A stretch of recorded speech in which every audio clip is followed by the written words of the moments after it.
Good morning. Good to see you all out this morning.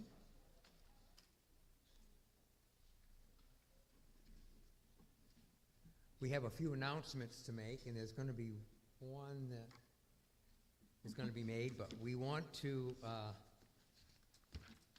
bring your attention to the fact that to be in prayer for your session and your deacon board. We will be meeting this Thursday. The session will meet at 6:30, and the deacons will come in sometime after the initial meeting takes place.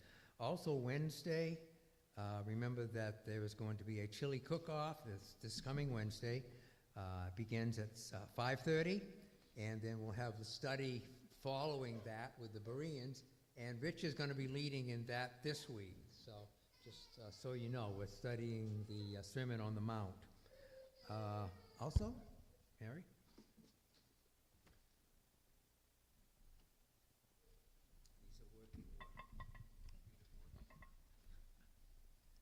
After seeing the photos of the Romeos having so much fun at their Saturday morning breakfast, an idea was born.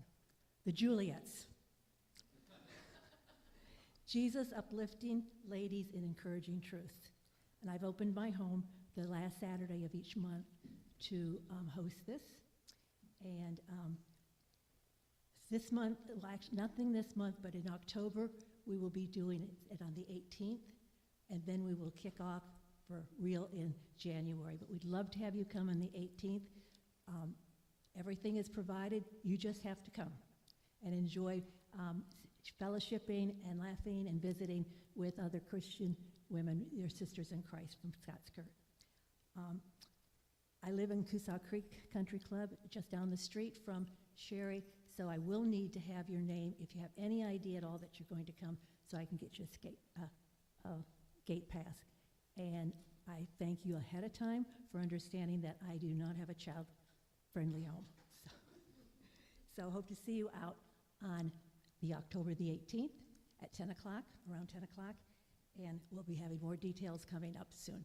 Thank you.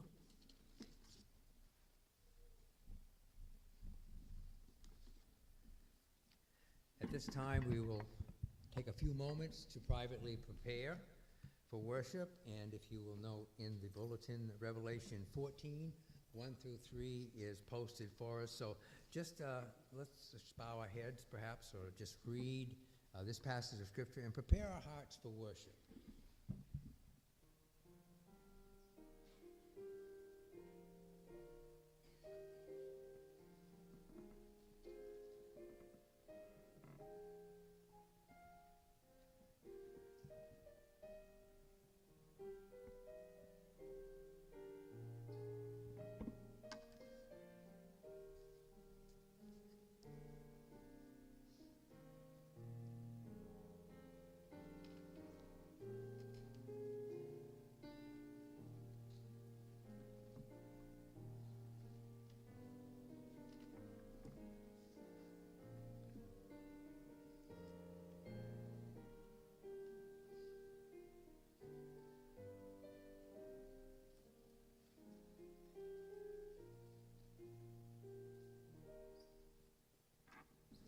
Amen. Our call to worship this morning is going to be from Psalm 95.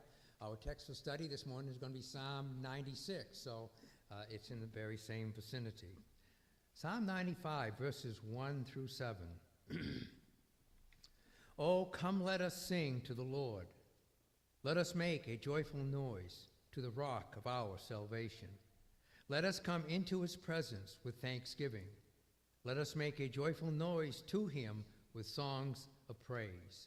For the Lord is a great God and a great King above all gods. In his hand are the depths of the earth, and the heights of the mountain also. The sea is his, for he made it, and his hand formed the dry ground. O come, let us worship and bow down. Let us kneel before the Lord, our Maker.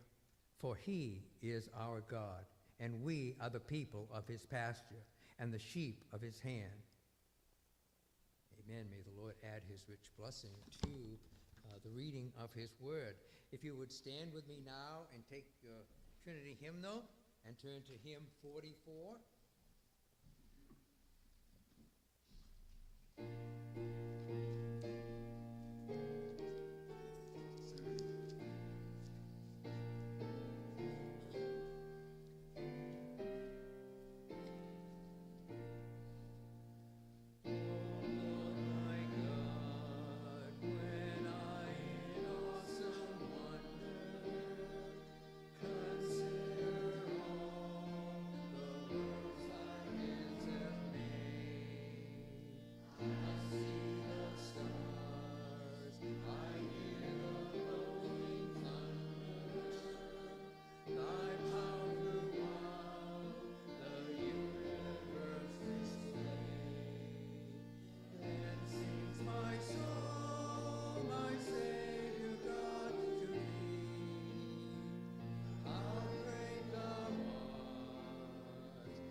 Let's pray together.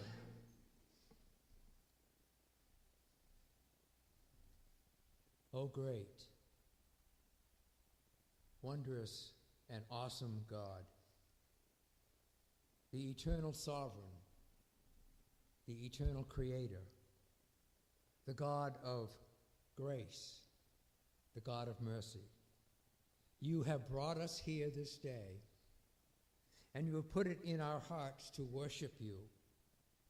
We pray that you would indeed guide us and lead us in song, in prayer, in the teaching of your word, that you would take those distractions, those concerns that fill our hearts and minds.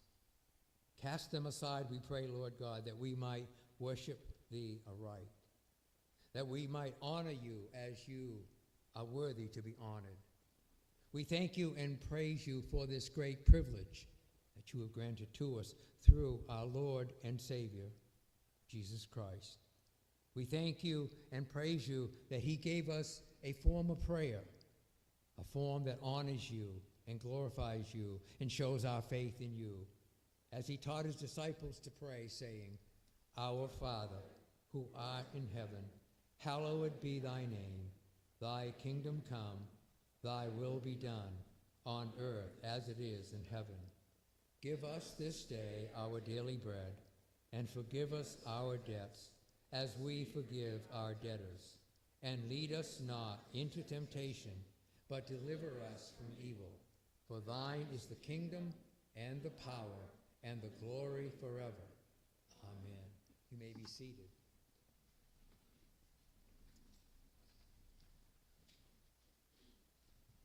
Our confession of sin is set before us, and we will all read it together. Merciful Lord, we confess that with us there is an abundance of sin, but in you there is the fullness of righteousness and abundance of mercy. We are spiritually poor, but you are rich, and in Jesus Christ came to be merciful to the poor. Strengthen our faith and trust in you. We are empty vessels that need to be filled. Fill us. We are weak in faith. Strengthen us. We are cold in love. Warm us. And make our hearts fervent for you, that our love may go out to one another and to our neighbors. Through Christ our Amen. Our assurance of pardon is taken from 2 Corinthians chapter 5, verse 21. For our sake he made him to be sin, who knew no sin, so that in him we might become the righteousness of God. Praise be to God. Our confession of faith is taken from the Westminster Shorter Catechism. It's question number 1. If you would stand this morning with me. This is very familiar. I think it's almost an ARP standard. First question of the confession. What is the chief end of man? Man's chief end is to glorify God and to enjoy him forever. You may be seated. Joel, would you come forth, please?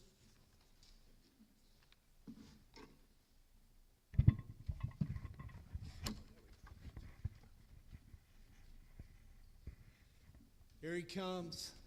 I knew you'd be here, Paxton. How are you guys doing? Do you remember me? It's been a while, right?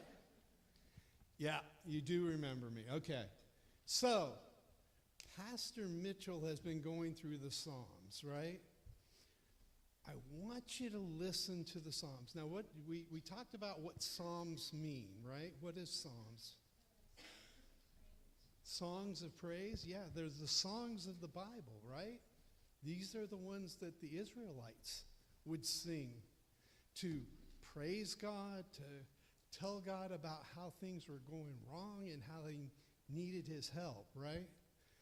Today we're going to hear about how we should tell everyone about the goodness of God, right? And there's going to be a word in there. You know I have to do my vocabulary, right? There's a word that says ascribe to God. Now, what does ascribe mean?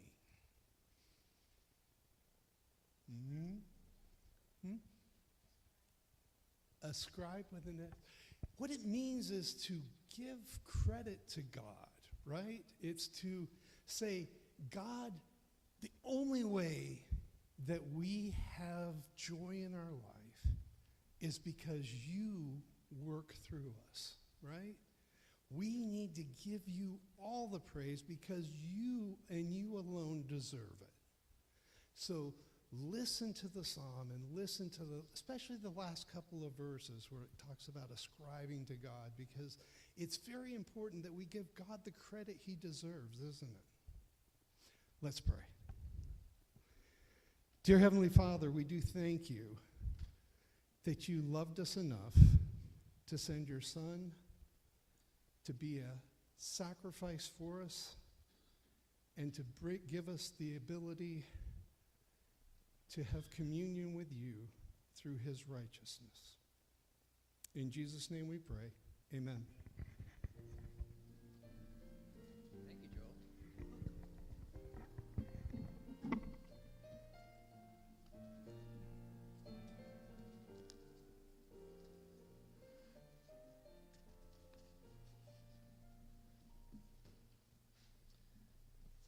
Our scripture reading this morning is from 1 Chronicles chapter 16. 1 Chronicles chapter 16. And again, there are Bibles toward the back of the church up on that cabinet over there, right behind Rich. And if you don't have a Bible and you want one, there is one available for you there. And if you don't have a Bible at all, you're more than welcome to take it with you and use it. I pray that you will.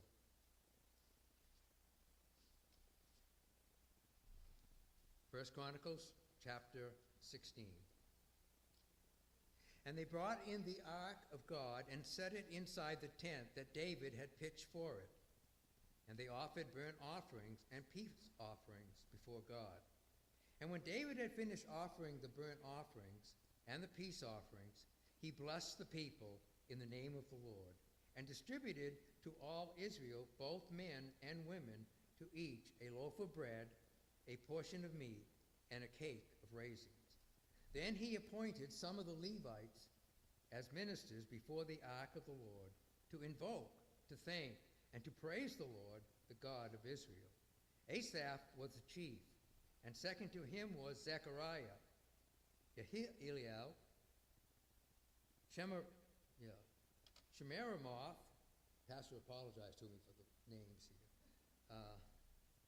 Jehiel, Mettathiah, Eliabib, Benaiah, Obed-Edom, and Jeiel, who were to play harps and lyres, Asaph to sound the cymbals, and Benaiah and Jehiziah, the priests, were to blow trumpets regularly before the ark of the covenant of God. Then on that day, David first appointed that thanksgiving be sung to the Lord by Asaph and his brothers. David's song of thanks. O give thanks to the Lord, call upon his name, make known his deeds among the peoples. Sing to him, sing praises to him. Tell of all his wondrous works. Glory in his holy name. Let the hearts of those who seek the Lord rejoice. Seek the Lord and his strength. Seek his presence continually. Remember the wondrous works that he has done, his miracles and judgments he uttered. O offspring of Israel, his servant, children of Jacob, his chosen ones. He is the Lord, our God. His judgments are in all the earth. Remember his covenant forever, the word that he commanded for 1,000 generations, the covenant that he made with Abraham. He swore promise to Isaac, which he confirmed to Jacob as a statute, to Israel, as an everlasting covenant, saying, to you I will give the land of Canaan as your portion for an inheritance. When you were few in number, of little account, and sojourners in it, wandering from nation to nation, from one kingdom to another people, he allowed no one to oppress you. He rebuked kings on their account, saying, touch not my anointed ones. Do my prophets no harm. Sing to the Lord, all the earth. Tell of his salvation from day to day. Declare his glory among the nations, his marvelous works among all the peoples. For great is the Lord, and greatly to be praised, and he is to be feared above all gods. For all the gods of the people are worthless idols, but the Lord has made the heavens. Splendor and majesty are before him, strength and joy are in his place. Ascribe to the Lord, O families of the peoples. Ascribe to the Lord glory and strength. Ascribe to the Lord the glory due his name. Bring an offering and come before him. Worship the Lord in the splendor of holiness. Tremble before him, all the earth. Yes, the world is established. It shall never be moved. Let the heavens be glad, and let the earth rejoice. And let them say among the nations, the Lord reigns. Let the sea roar, and all that fills it. Let the fields exult, and everything in it. Then shall the trees of the forest sing for joy before the Lord, for he comes to judge the earth. Oh, give thanks to the Lord, for he is good, for his steadfast love endures forever. Say also, save us, O God of our salvation, and gather and deliver us from among the nations, that we may give thanks to your holy name and glory in your praise. Blessed be the Lord, the God of Israel, from everlasting to everlasting. Then all the people said, Amen, and praised the Lord. So David left Asaph and his brothers there before the ark of the covenant of the Lord to minister regularly before the ark as each day required. And also Obed-Edom and his 60 brothers, while Obed-Edom, the son of Jeduthun, and Hosea were in the gatekeepers, and he left Zadok the priest and his brothers, the priests, before the tabernacle of the Lord in the high place there was at Gibeon, to offer burnt offerings to the Lord on the altar of burnt offerings regularly, morning and evening, to do all that is written in the law of God, that he commanded Israel. With them were Heman, Jeduthun, and the rest of those chosen and expressly named to give thanks to the Lord, for his steadfast love endures forever. Heman and Jeduthun had trumpets and cymbals for the music and instruments for sacred songs. The son of Jeduthun were appointed at the gate. Then all the people departed, each to his house, and David went home to bless his household. May the Lord add his blessing to the reading of his word. Let's go before the Lord in prayer.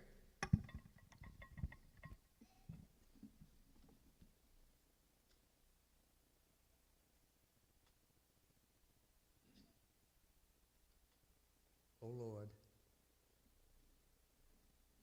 our God,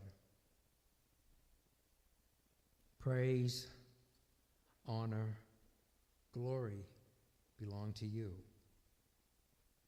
We thank you for this time that we can spend together on this, the first day of the week, a remembrance of your great victory through our Lord and Savior Jesus Christ, who was raised from the dead on the first day of the week. We celebrate, we rejoice in, and we praise you for your great victory, for you counted us in Christ to be with him before the foundation of the world.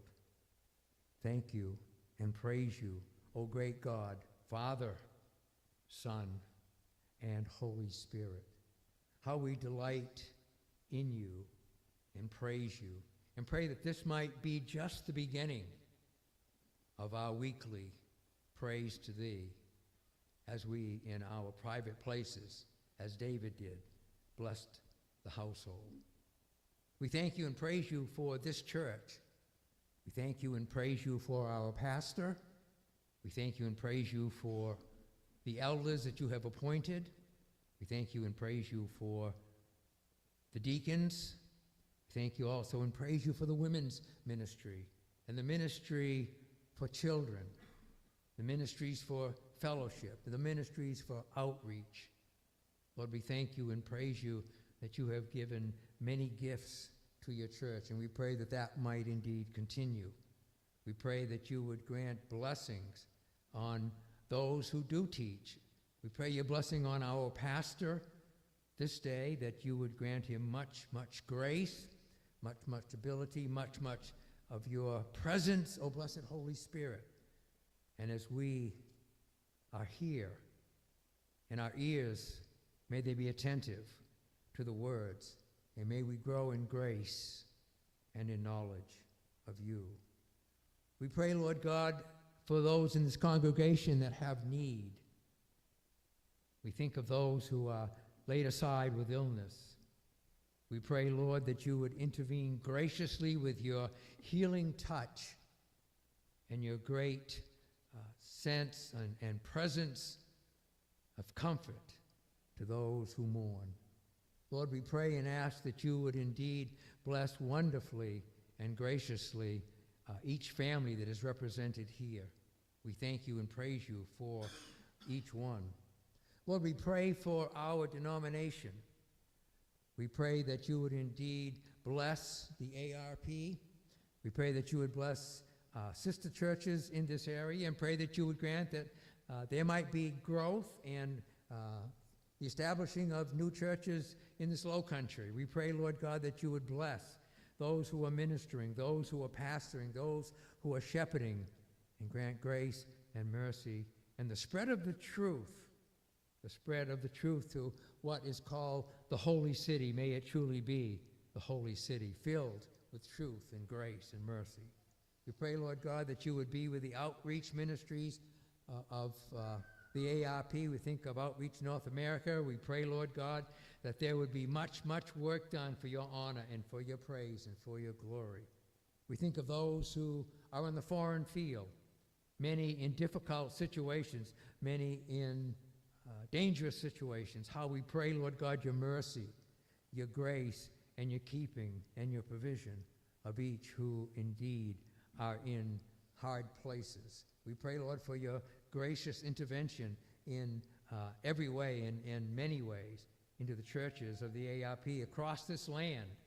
We pray for our own presbytery. Pray that you would grant godly men to lead and to guide and to make decisions regarding the Church of Jesus Christ under that name. Lord, we pray and ask that you would be with even our camp, Von Clarkin, be with those who lead, be with those who guide, be with those who direct. And Lord, we pray that each time that it is attended, that it would be a relished time and a blessed time gathered together. We do pray, Lord God, for this city. We pray for the surrounding cities.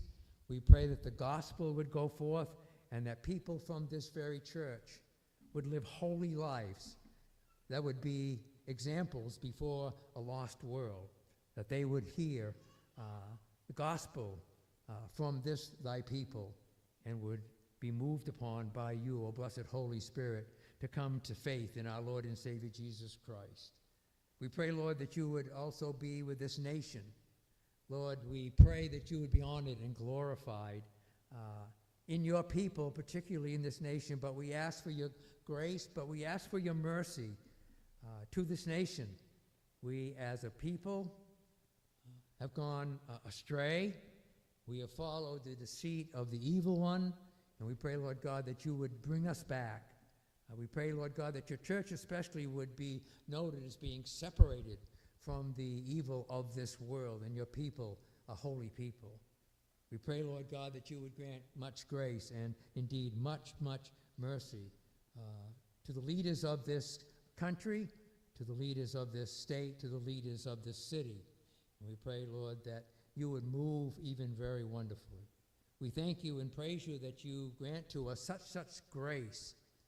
We might gather together, that we might be your people, and that we might delight and indeed enjoy the fellowship that we have one with another, but especially through the week, the fellowship that we have with you.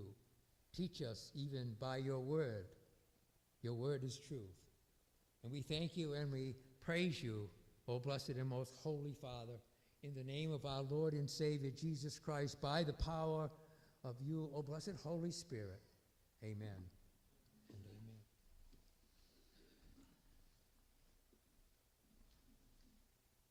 If you would stand now and turn in your hymnals to hymn 96A, 96A.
morning.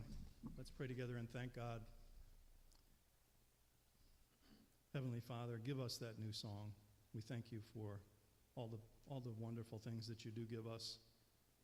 We sit in our houses and we wonder about the world. You give us great capacity to do your will on earth.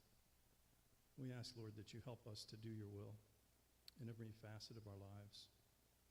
When we're sitting down, maybe help us to react and think, what Lord, do you want me to do now? Do you want me to sit, or do you want me to do? Lord, we thank you for the great treasures you've given us. We give a portion back to you. But Lord, help us to give our whole lives to you, not just these measly small gifts that we give. Help us to give our lives to you. And we thank you in the name of Christ. Amen. Please be seated.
Please open with me to Psalm 96. Psalm 96 is our psalm for this morning, and it is a call to worship. It's a short psalm, but a rich and glorious psalm pointing us to the glory of God, His many perfections, His greatness, and our duty to give Him what He is due, the worship and honor and glory that He deserves. And it's a psalm that ultimately points us to Christ and the glory of the gospel, even in His coming again and making all things new. In a world that, due to sin, has many things that are amiss, we can have confidence as God's people that He is working all things toward His glorious ends.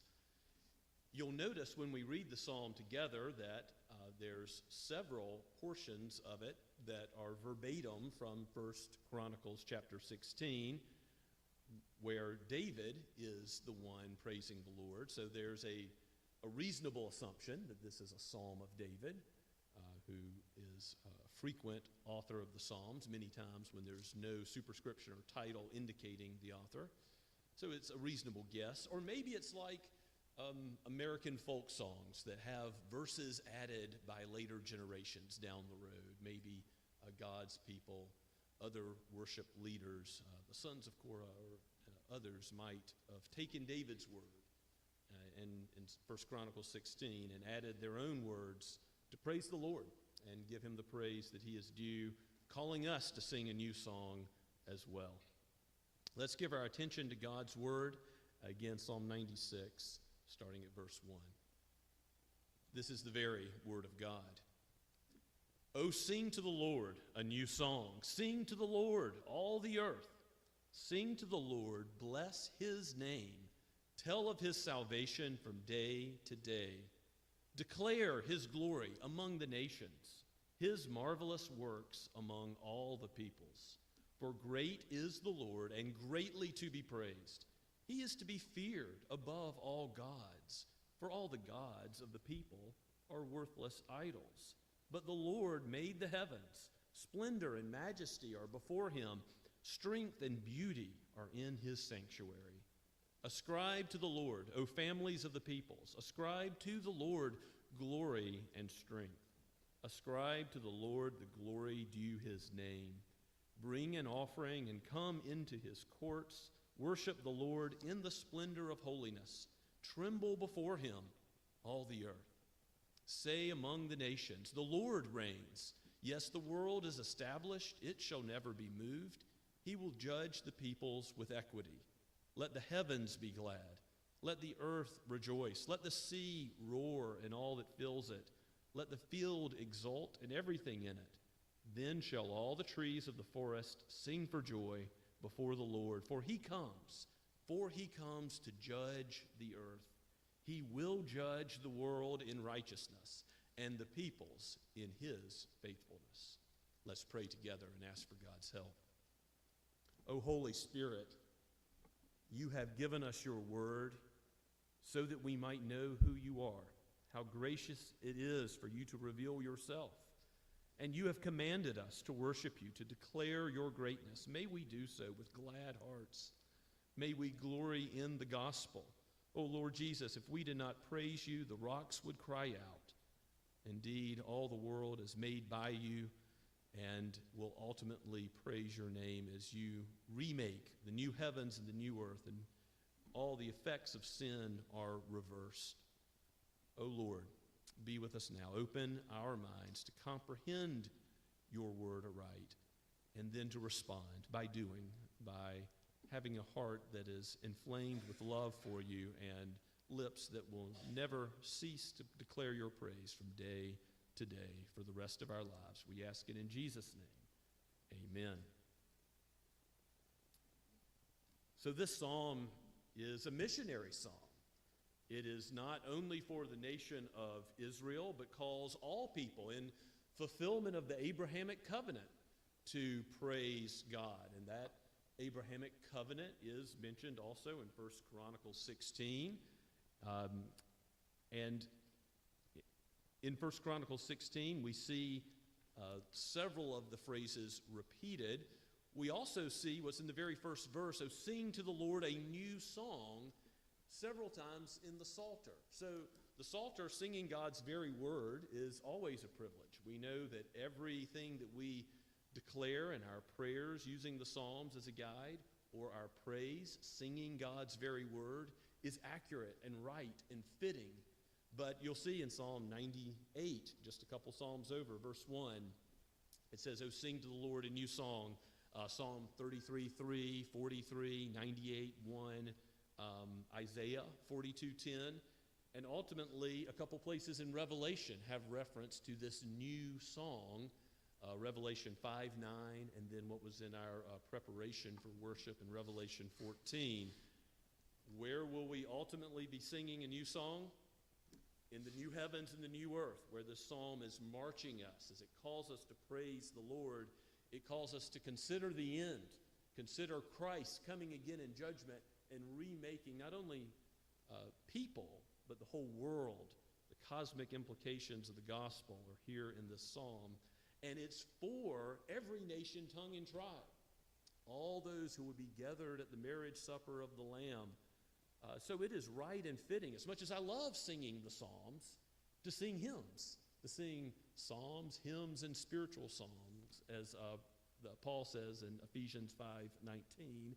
It is fitting to sing in our own words the truths of Scripture as we come before the Lord. And we're called to do so by the inspired word of God in Psalm 96, verse 1. Oh, sing to the Lord, to Yahweh, the covenant-keeping God, a new song. Sing to the Lord, all the earth.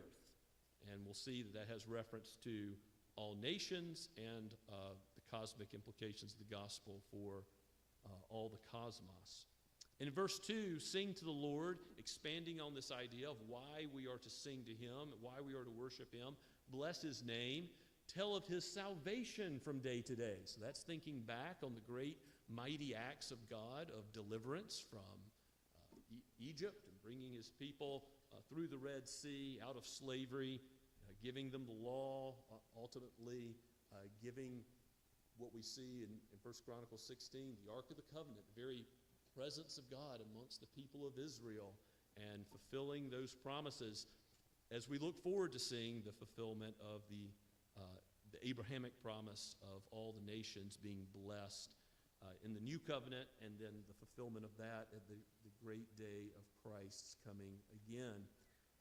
So verse 3 expands even further, declare his glory, that is, declare God's glory among the nations. So there's a clear indication this goes beyond the borders of Israel, his marvelous works among all the peoples. And this command we have to glorify God, encapsulated in the Westminster Shorter Catechism, question 1, what is our chief end? What were we made for? To glorify God, to worship him, and to enjoy him forever. Of course, that's not only speaking of corporate worship, the worship of God. Our lives are to be worshiped, to love God with all of our heart, soul, mind, and strength, and to love our neighbor as ourselves. That's the encapsulation of all the law. And yet, to glorify God is, in a particular way, heightened in the public worship of God, as this psalm was meant to be used not only in private worship, but in public worship. What we're doing today is part of the application of this very psalm, even as we have sung half of it from the Psalter already, and I trust have many scriptural themes that we will sing after the preaching of the Word. This psalm is meant to gladden our hearts, to rejoice in God and the gospel for who he is and what he has done. And so that's where verse 4 goes, to consider God himself, for great is the Lord. He's like a jewel when you hold it up and you view his attributes and his character and his many perfections. You turn and look at his wisdom and power and holiness and justice and goodness and truth, his love, his mercy. You consider all the attributes of God, and our brain can't wrap around them all at once. So we have to consider a little bit at a time as he reveals himself in Scripture. But he is great.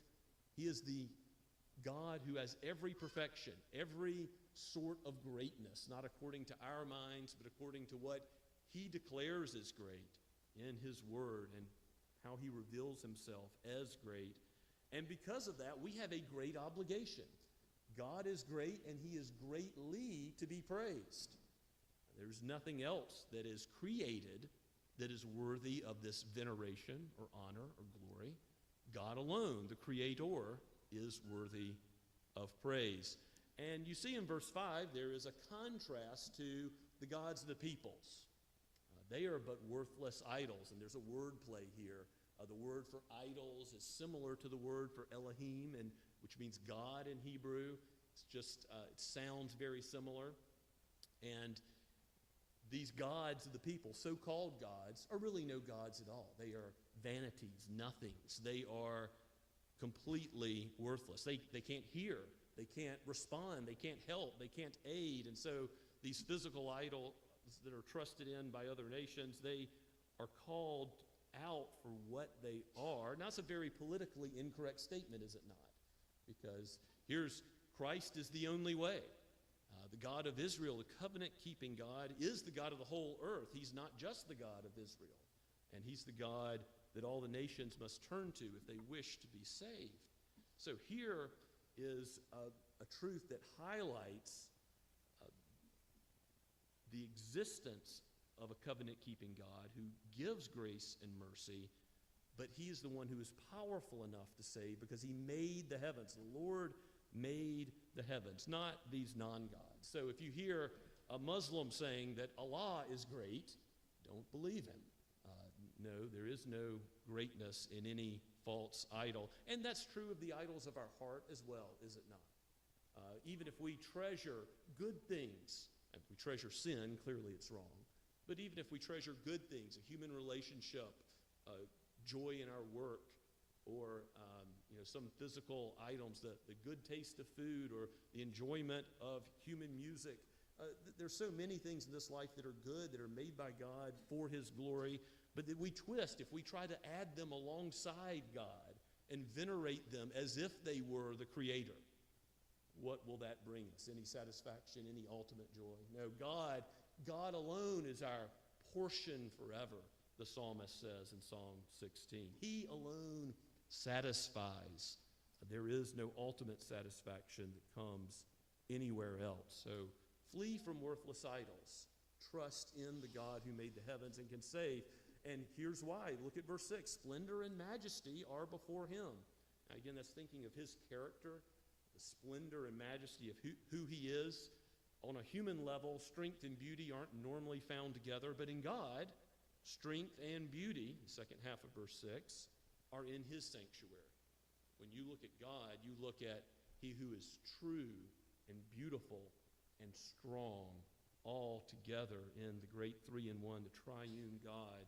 And of course, the angels have splendor and beauty. All those saints that are around His throne worship Him in that same splendor and beauty as He ultimately makes us like Himself.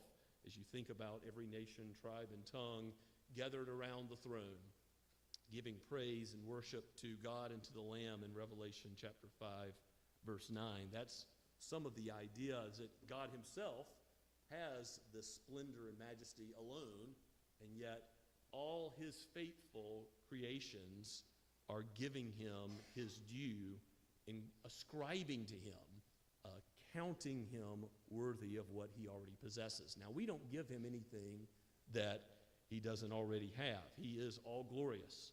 But what a privilege it is to be those who faithfully maintain His glory in the earth, that those that He calls His children are the means by which His glory is shown in the earth. He doesn't need us to do that, but we are given that great privilege as His children to do what verse 7 and 8 call ascribing to the Lord His glory, His strength.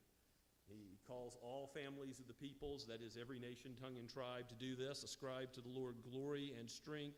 Ascribe to the Lord the glory due His name. And when we're thinking about glory, this is a Hebrew word for weighty. It has substance. There's a worthiness in God's character that's inherent to Him and Him alone. His glory He will not share with another, the prophet Isaiah says.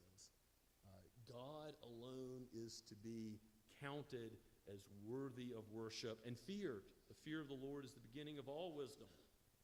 And ascribing to Him the glory due His name leads us to action, to bring an offering, to come into His courts with an offering. In 1 Chronicles 16, the very first verse says that David, as he sets up the ark, offers burnt offerings and peace offerings. And that idea of God's people finding God worthy of worship means that we will act in ways that acknowledge everything is from Him. He is our maker. And so let us sacrificially give of our own lives, give of our own treasure and time and talent, so that His kingdom would be preeminent in our lives to go forward. That's part of glorifying God and enjoying Him forever, is this idea of verse 8 of bringing an offering, coming into His courts with praise. There's a similarity to Psalm 100 here as well. In verse 9, worship the Lord in the splendor of holiness. I often thought that this verse was referring to God and His holiness, but reading some commentators, I have been convinced that the idea is the human splendor of holiness, that is the attire that we wear to worship, if you will. In other words, worship the Lord in holiness yourself as creatures. Now, that reminds us that we ourselves don't have holiness, that we need the gospel. We need He who became sin so that we would have the righteousness of God. And we need Christ to have any standing for our prayers to be heard, for our songs of praise to be received as He purifies them as the one mediator between God and man. Now, perhaps this is referring to God's holiness once again, but I do think there's a good possibility that the splendor of holiness is that attire that the priests wore, and thinking about how they had an obligation to go before God with all of these very particular outlined rules by God, priestly vestments. And when we come to worship God, as we apply it to New Covenant believers today, we're not priests in the Levitical sense, but are we not to come with holy lives, transformed by God, with faith as we worship Him? And again, ultimately, that holiness, that righteousness we have is not in our life at all, but it's due to Christ, living the perfect life we couldn't live, dying the death we deserve to die. And when we come to worship by faith, it doesn't matter if we worship in Jerusalem or elsewhere. As Jesus tells the woman at the well, we can worship God over the whole earth. And indeed, all the earth is called to praise. So this is an indication, I think, that even the Gentiles are called to praise God in this holiness that only Jesus, the coming Messiah, can provide. Tremble before Him, all the earth. Be still and know that He is God. Fear Him. Don't fear man, but fear the Lord. How can this psalm prepare us for persecution, for being Christians in a troubled time? I think it can, because we're not going to fear He who can kill the body, but He who ultimately will judge the whole world and will preserve our souls in Christ, as nothing can separate us from the love that we have in Christ.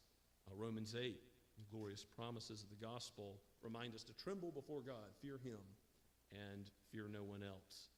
In verse 10, the psalmist says that we are to declare the Lord's praises in a specific way. He's already said declare His glory, declare His praise, thinking about His greatness, His many perfections, His perfect character. And now he says, declare this, that the Lord reigns. So who's sovereign? Again, a politically incorrect statement. All the Caesars that want a pinch of incense given to them are told, no, they aren't the king. They aren't the sovereign. God alone reigns. And ultimately, if there's any conflict with any other authority, we must obey God rather than men, like the apostles said in the book of Acts. Ultimately, this psalm prepares us to bow before the Lord and to bow before no other, to bow before no earthly idol, no worthless or vain thing that cannot save.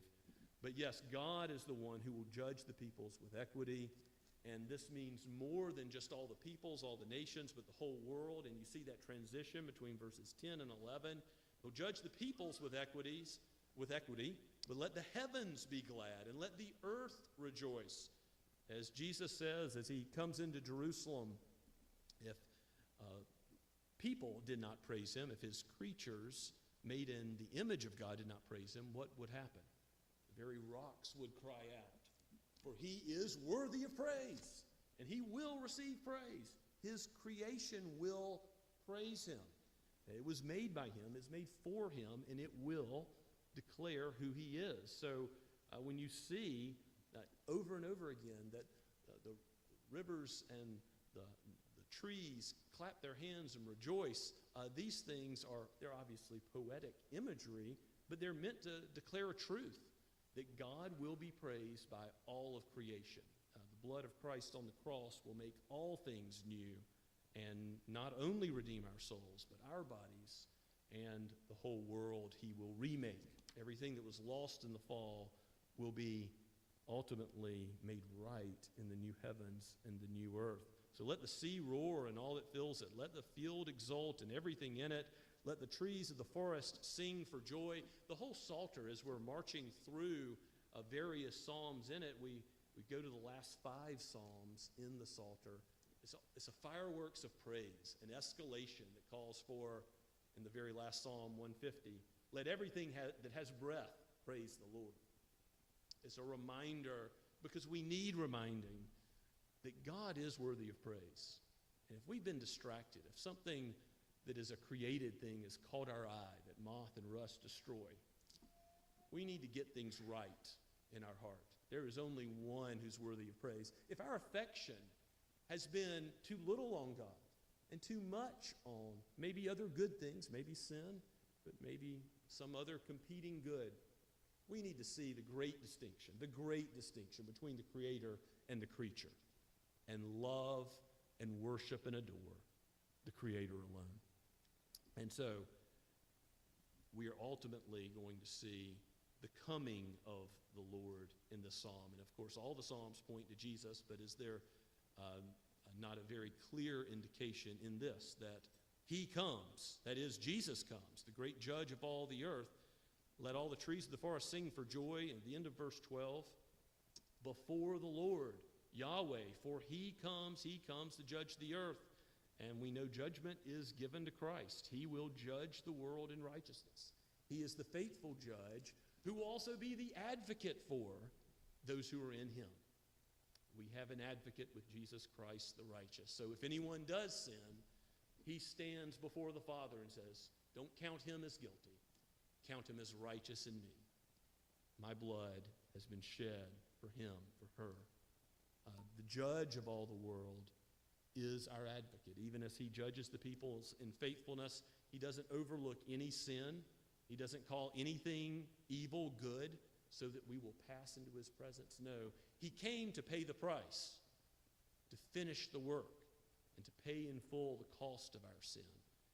And that's just what he's done on the cross. He has conquered evil and the adversary. And as we think about praising God and the command to worship, the command to be glad, this should come to the one who has renewed by the Holy Spirit, given new life.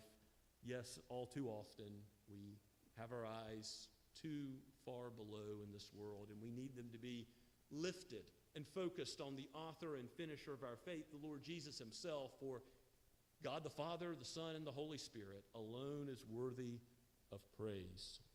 One God in three. And he is coming to judge. There will be nothing evil that is left uncorrected in his kingdom. We saw that in Psalm 80 last week. It's good to be reminded that as there's heinous sin in this world, God is at work. And he is going to keep all his children secure. And nothing can separate us from his love. And ultimately, his enemies will be confounded. Every knee will bow. Every tongue will confess that Jesus Christ is Lord. So turn to him while it is the day of salvation. If you have not yet trusted in Christ, do so before he comes again in judgment. Fear him, for he is a perfect judge. And if you are in him, be encouraged. Be glad, rejoice. He is making you more and more like himself, giving you that splendor of holiness more in your own life as you are being conformed to Christ's image. Even as you live in this sin-cursed world, you have a relationship. You have the abiding presence of the Holy Spirit with the God who is sovereign, who rules over it all and is leading it to his ultimate ends for his glory and for our good. Let's pray together. Father, we praise you for your holiness, for your might, for your power. We thank you, Lord, that by your gospel you have called in every nation, tongue, and tribe. Help our lips to always sing your praise from day to day, yesterday, today, and tomorrow. Lord, remind us of the truth of who you are and what you've done so that we are not, as we so often are, given to consider created things more highly than we ought. But let us consider you and your many perfections and rejoice in you. For you are our portion now and forever, our only good. We pray in Jesus' name. Amen. And let us respond to God's word by singing once again of his glory. And this is Psalm 96, 7 through 13 in Psalter 96b. Let's stand as we sing.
until that great day when the Lord comes again, receive his blessing. The Lord bless you and keep you. The Lord make his face to shine upon you and be gracious to you. The Lord lift up his countenance upon you and give you his peace, now and forever. Amen.